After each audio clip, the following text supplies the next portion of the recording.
Alors, on va commencer l'échauffement. Moi, je vais vous montrer les exercices une fois ou deux, mais n'hésitez pas à les répéter autant de fois que possible pour vous sentir bien à l'aise et bien échauffé dans toutes les articulations qu'on va aborder. Surtout, n'oubliez pas de respirer, c'est très important. Donc, on commence par les poignets. Donc, vous joignez les mains ensemble et vous les tournez dans tous les sens. Assez rapidement, voilà.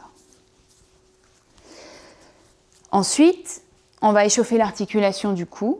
Donc vous allez juste, vous pouvez poser les mains sur les hanches et puis venir tourner le cou doucement avec un mouvement assez ample, mais vraiment tout doucement, n'allez pas trop vite, dans un sens et puis dans l'autre.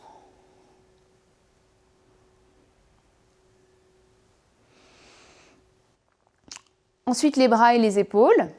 On va venir faire des moulinets en laissant bien retomber les bras mollement sous l'action de la gravité.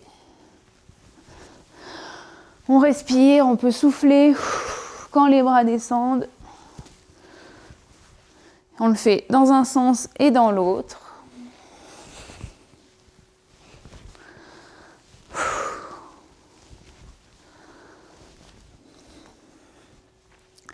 Ensuite, le bassin. Donc, on va venir positionner les pieds largeur des hanches, fléchir légèrement les genoux et on fait pivoter le bassin au-dessus de ses pieds en essayant de bien dissocier les épaules, enfin le haut du corps, du bas du corps. Et c'est que le bassin qui tourne. Voilà, donc on alterne en antéversion, en rétroversion avec un mouvement circulaire. Toujours dans les deux sens. Ensuite, les genoux, donc vous venez fléchir légèrement, toujours les pieds largeur des hanches. Vous venez poser les mains sur les genoux en appui. Et là, c'est pareil, on vient faire tourner, faire pivoter les genoux dans un sens et dans l'autre, avec des cercles plus ou moins amples.